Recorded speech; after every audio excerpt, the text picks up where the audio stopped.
Halo semuanya, kami dari kelompok 2 paralel 1. Sekarang kita bakal praktik hipofisa, teknik penyuntikan hormon ke dalam hipofisa. Nah, hipofisa itu nama lainnya dari kelenjar itu tadi. Kenapa kita suntik hormon? Nah, salah satu tujuannya itu untuk merangsang bukan matang gonad, kan mijah, biar dia mijah. Ini kan di sini mematangkan pemijahan gitu. Nah, ini langkah-langkahnya. So, check it out. Bye bye. Nah oke guys, jadi ini tuh kita lagi ngambil hormon, terus nanti kita campur opaprim, terus kita suntikin deh ke ikannya. Jadi ini teknik perhitungannya. Pertama ada kita ngitung dosisnya dulu. Nah, karena kita pakai Ovaprim, jadi perhitungannya kayak gini. Dosis Ovaprim yang dibutuhin itu setiap ikan itu beda-beda. Nah, kalau ikan mas itu, nih ikannya sekarang kita pakai mana ikannya? Nah, itu ikan mas itu dosisnya 0,6 mili. Ini kurang L. 0,6, iya 0,6 mili. Nah, ini 0,3 dari mana? 0,3 ini dari berat total si ikannya. Jadi berat total ikan dikali sama bobot Ovaprim per ikan. Karena ikan mas itu beratnya 0,6, makanya bobot yaitu 0,3 kg dikali 0,6 mili. Nah, katakanlah kita dapat dosis Ovaprim itu 0,18 mili. Nah, selanjutnya kita harus hitung juga dosis pengenceran. Kenapa pakai pengenceran? Karena untuk melakukan hipofisasi itu kita butuh tambahan larutan fisiologis. Nah, perbandingannya itu 1:3. 1 untuk hormon si Ovaprimnya dan 3 ini untuk larvisnya. Jadi kalau kita tadi dapat hormon Ovaprimnya 0,18, berarti larvisnya itu sebanyak 0,54 gitu.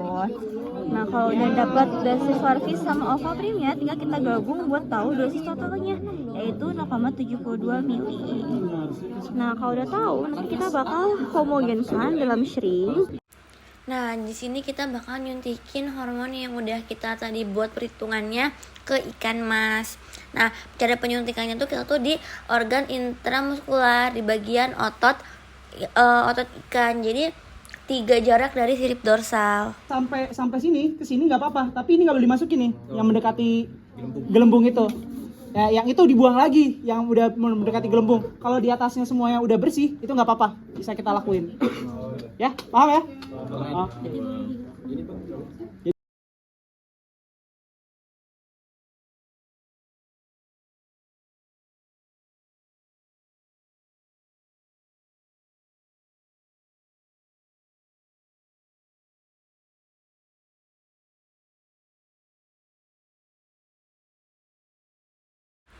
Nah sekarang kita bakal ngambil hipofisanya.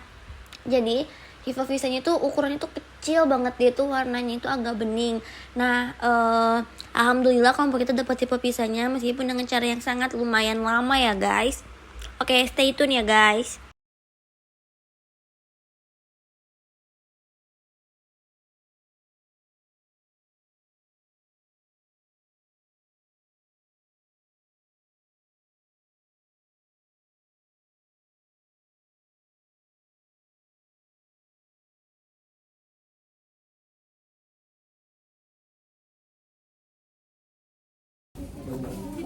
Hai guys, kita lagi ngapain? Kita lagi nunggu ikan lagi diambil, kita bakalan ngelakuin seks reversal Metode oral. Untuk part selanjutnya kita itu di pertemuan ini ngambil gonad ikan nila ini. Nah karena gonad itu ikannya masih kecil, jadi gonad itu kayak setipis benang gitu. Jadi kita harus hati-hati biar dia benangnya itu gak putus dan kita bisa memperoleh si gonad itu untuk proses pengamatan histopatologi.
Langkah selanjutnya kita cacah dulu si gonatnya itu.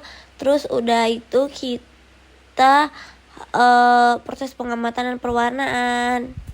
Oh guys, sekarang kita lagi praktikum reservasi sperma. Gimana kesan-kesannya hari ini? Semoga sperma kita nggak motil guys. Pertemuan selanjutnya kita ambil sperma dari ikan mas. Nah, usahain mengambilan spermanya itu pastiin di syringnya itu nggak ada air sama sekali, karena bisa bikin si spermanya itu mortil gitu, bisa hidup dia tuh nantinya. Makanya kita usahain jangan dulu ada air.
Yang dimasukin itu larutan fisiologisnya 990, nanti ditambahin sama sperma murninya 10.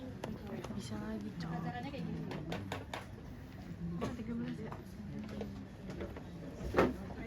Ini larpisnya ya kayak gini. Yang dipakai itu jangan dipakai lagi, jadi gini. Nah, udah jadi ini larpisnya. Nah, sekarang kita ambil spermanya yang murni itu 10 microlite, kita pakai yang mikrotip yang kecil.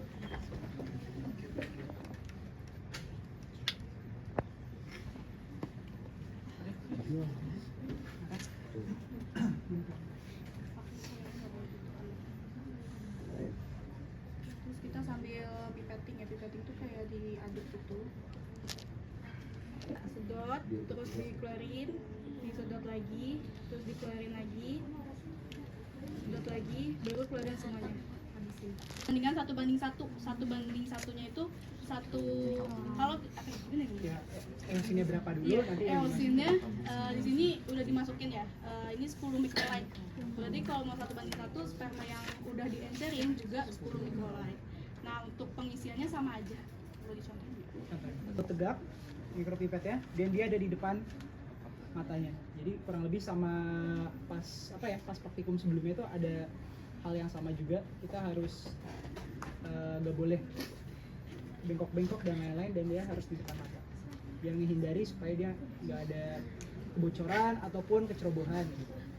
Karena berbeda sedikit saja microlite itu nanti mempengaruhi, apalagi di kepadatan sperma.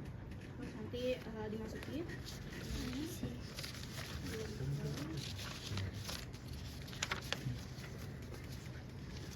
Ini karena sedikit jadi susah. Terus baru campurnya contohin ya. Campur misalnya. Dua pengujian, yang ini langsung buat nanti beberapa tetes aja, 1 atau 2 tetes untuk motilitas cukup yang ini, karena sisanya masih banyak. Kalau misalkan teman-teman yang gagal kayak sperma nggak kelihatan lagi, ini stoknya masih banyak kan, jadi teman-teman nuangin keosin lagi nanti, karena ada tube juga masih banyak, nanti tinggal lapor ke aspraknya. Ini aja ya, cukup tutup aja sampai sepenuhnya ini kalau bisa. Baru kalau udah keisi, simpan di sini Yang merahnya, yang merahnya disimpan di sini, diplastisin sampai ketutup. Nah, kayak gini. Baru nanti satu aja perwakilan kelompok kalian ikut, nanti ada Kak Alfi ya, nemenin ke LKI untuk dilakukan centrifuge.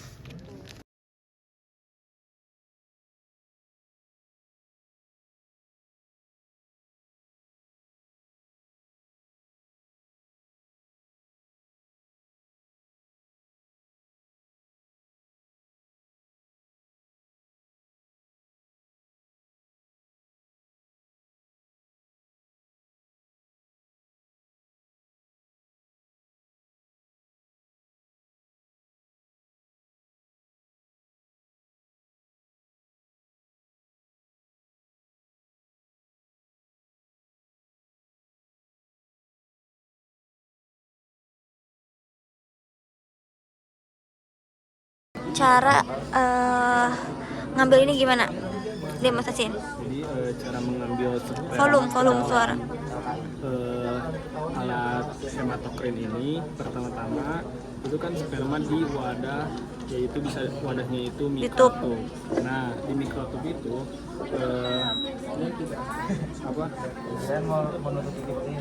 ada sperma, lalu cara ngambilnya itu di gini.